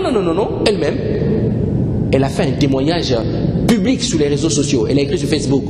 Bonjour, je voulais dire aujourd'hui merci à tel évangéliste, vraiment, son amour m'a libéré. J'étais comme ça, je faisais ça. Mais malgré ça, lui, il était toujours bien avec moi. Mais aujourd'hui, je suis libre. Vraiment, merci papa, je bénis le Seigneur pour ta vie. Dis-moi amen. L'amour libère. L'amour libère. L'amour libère. Aime, valorise, valide. Alléluia. Donc aimer Dieu par l'amour agapao, c'est aimer aussi ce que Dieu aime. Amen. Et ensuite, aimer Dieu par l'amour agapao, c'est aussi aimer Dieu par rapport à ce que Dieu représente. Par rapport à ce que Dieu représente. Alléluia. Lorsque tu viens à l'église, on te dit que Dieu est un roi.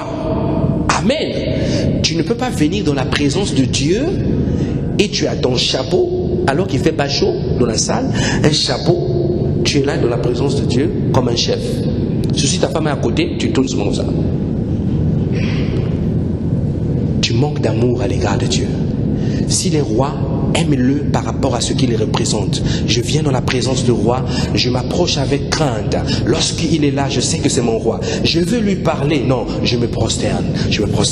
Oh mon roi, vis éternellement. Ce matin, je suis venu devant toi. La crainte. Aimer, c'est ça, aimer Dieu.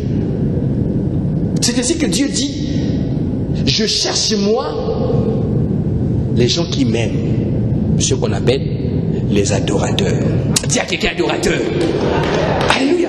Il dit je cherche les gens qui m'aiment, les adorateurs, qui m'aiment par rapport à ce que je représente. Et quand ils viennent dans la présence de Dieu, ces gens-là, vous allez le remarquer. Ce n'est pas la fausse humilité. Je ne parle pas de l'humilité qui te dit moi je ne m'assois pas devant, je m'assois derrière. Alors que tu veux te mettre derrière là-bas, tu crois que c'est l'humilité. Non, c'est l'orgueil, ton orgueil qui te dit sois là-bas pour qu'on te dise que tu es humble. Amen. Tous ceux qui ne sont pas devant, tous ceux qui sont devant, ce n'est pas parce qu'ils sont orgueilleux. Ne pensez pas que les orgueilleux sont devant et ceux qui sont bien sont derrière. Ce n'est pas ça. Tu peux être bien, tu es derrière. Tu peux être bon, tu es devant. Tu peux être aussi très orgueilleux, tu n'as pas d'humilité, mais ton orgueil te fait asseoir toujours derrière. Tu te dis que je suis quelqu'un de... Voilà. Alléluia. Donc Dieu va chercher les hommes et les femmes qui l'aiment par rapport à ce qu'il représente. Voilà pourquoi quelqu'un qui adore le Seigneur, quelqu'un qui aime adorer le Seigneur, mon ami, si j'ai un conseil à te donner, ne critique jamais ce genre de personnes. Les adorateurs, Dieu les sécurise, il les garde. C'est des hommes que Dieu aime beaucoup.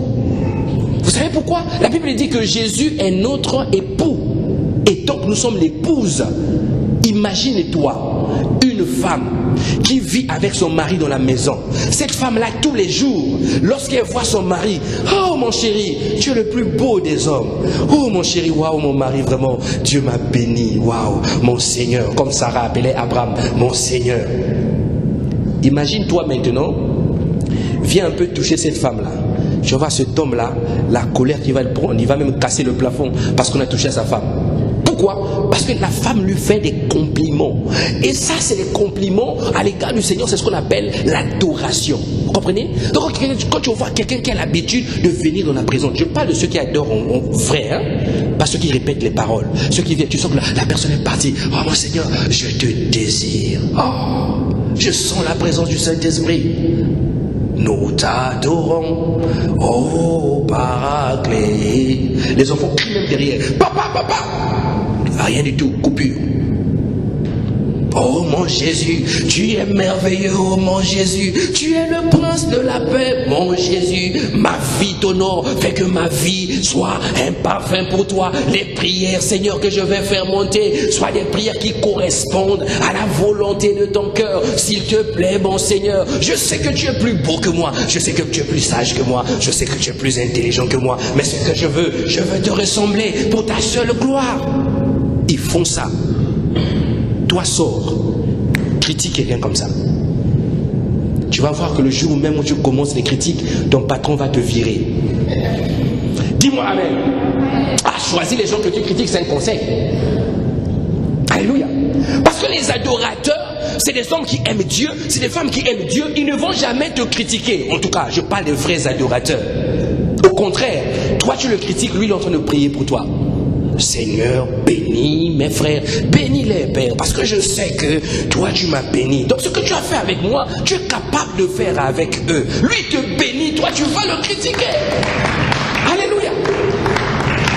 C'est ainsi que beaucoup de frères ont des problèmes, ils ne comprennent pas, il va critiquer un frère, ce frère-là, il met la Bible aux aisselles, c'est les gens qui parlent de Dieu, c'est des ringards, regarde leurs chaussures, regarde leurs vêtements, regarde comment il dit, ils ne sont pas excellents, tu critiques, tu vas dormir comme ça la nuit, tu te réveilles le matin, la joue a gonflé. Il y a certaines personnes que tu ne dois pas toucher. Parce que ces gens-là sont dans une relation d'agapao avec Dieu. Ils aiment Dieu par rapport à ce que Dieu représente. Ils adorent le Seigneur. Ils aiment Dieu de tout leur cœur. Alléluia.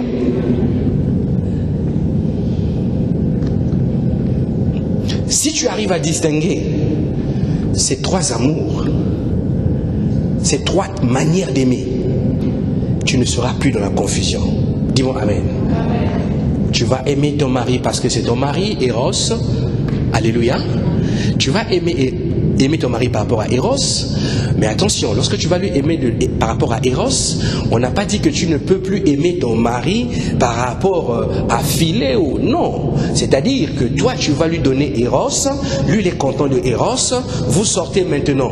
L'amour solidaire, fraternel. Vous arrivez, tu lui fais jamais la table. Là, il va te dire que toi, tu m'aimes pas. Parce que tu as donné Eros, tu as cassé Philéo. Est-ce que tu comprends? C'est ainsi que lui, il va aussi verrouiller certaines choses. Toi, tu ne comprends pas. L'amour doit être continué. Il faut vivre les dimensions d'amour par rapport à ce que toi tu vois et ce que Dieu te demande de faire. Alléluia. Et l'amour agapao, tu peux aussi vivre cet amour avec ton mari. C'est-à-dire, ce que je venais de dire tout à l'heure, des compliments. Amen. C'est-à-dire, une femme qui ne fait jamais de compliments à son mari. Mes sœurs, il y a des sœurs chrétiennes comme ça. Pour que le mari entende même de toi, chérie, tu es beau là. Lui doit vraiment intercéder. Hein. Il faut vraiment qu'il rentre dans la chambre. Seigneur, fais qu'aujourd'hui qu'elle parle. Seigneur, fais qu'aujourd'hui qu'elle me dise quelque chose. Et là, il met même le plus beau costume. Il vient même d'acheter le costume vraiment. Toi, tu vois que le costume est même beau. Il passe devant toi. Tu es toujours silencieuse. Qui va emmener des enfants à l'école aujourd'hui? Dis-lui d'abord, chérie, tu es beau aujourd'hui. Là, il va te sourire. Alléluia. Et il va te sourire. Et quand il te sourit comme ça, tu vas débloquer des faveurs. Amen. Donc, faites la différence. Donc, la première clé qui nous donne du mal à aimer, à manifester l'amour, c'est simplement notre confusion de ces trois types d'amour. Alléluia. Le dimanche prochain, nous allons voir la deuxième clé. Que le Seigneur vous bénisse. On va se lever.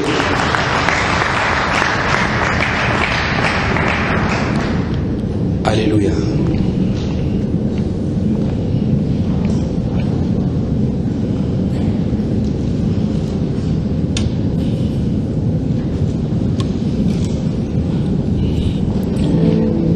vas dire au Seigneur, Père, aide-nous à manifester cet amour de la manière dont toi tu voudras.